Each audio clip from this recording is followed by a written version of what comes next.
Well, now moving on, President Uhuru Kenyatta has stated that effective multilateral action within a rule-based international system is key to overcoming global challenges, including securing lasting peace and prosperity. Now, speaking at the 75th United Nations General Assembly, President Kenyatta said the world can overcome challenges presently through strong international cooperation. The head of state cited the UN Sustainable Development Goals as a model for multilateral action that capture the global aspirations of ending poverty, protecting the environment, and ensuring prosperity for all. Let's take a look. The President of the General Assembly, the Secretary General, Excellencies, ladies and gentlemen, this anniversary accords us an opportunity to reflect and assess the role and relevance of the United Nations and the vision of the UN Charter as we collectively work towards the future we need, the future we want, and the United Nations we need.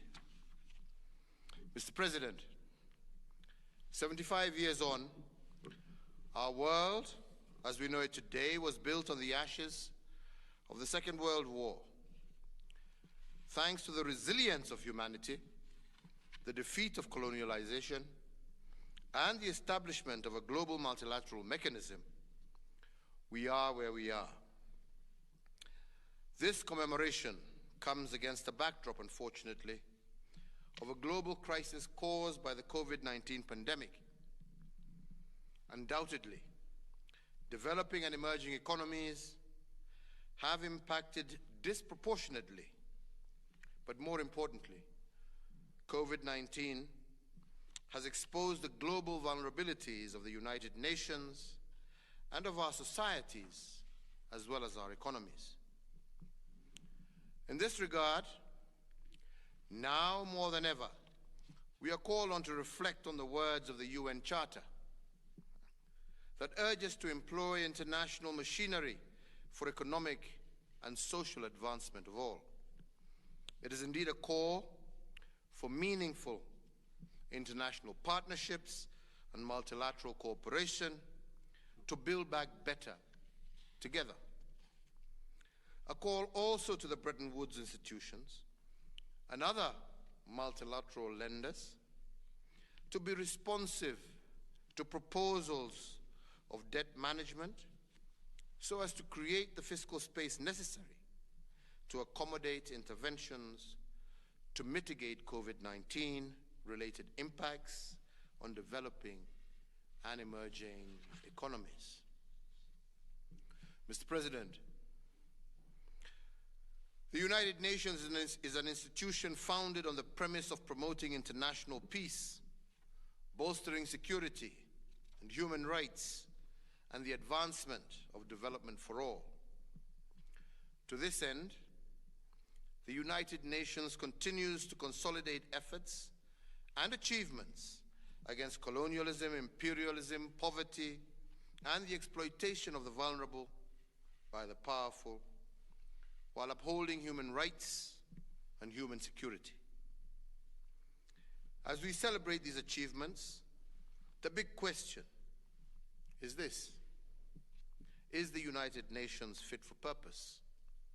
Can we continue with business as usual? Mr. President, it goes without saying that the world has undergone radical changes 75 years on. 96% of our world's population was not born when this institution was created. Global challenges have intensified unprecedentedly. At the same time, innovation and technology have created great opportunities, while at the same time unleashing challenges that would have been unimaginable to the visionaries who created this organization. Therefore, I do believe it is incumbent upon us to rethink how we can build a better United Nations. But in order to build back better the United Nations system, we must ensure that it is closer to the people representative of the 21st century and in line with the spirit of leaving no one behind. We must work towards a United Nations that is better financed and equipped to be more impactful, to deal with humanitarian crisis and be effective in the mitigation as well as the elimination of civil and long protracted wars. A multilateral system that directly targets poverty and inequalities as a global priority that requires urgent and global collective action. In conclusion, Mr. President, today's world is distinctively more diverse and complex, but yet more interdependent. The juxtaposition must ignite our collective resolve to act now, but more importantly, to act decisively in solidarity to ensure that the United Nations serves well the needs of the world's people, the people in whose name this great organization was established. I thank you all for your attention.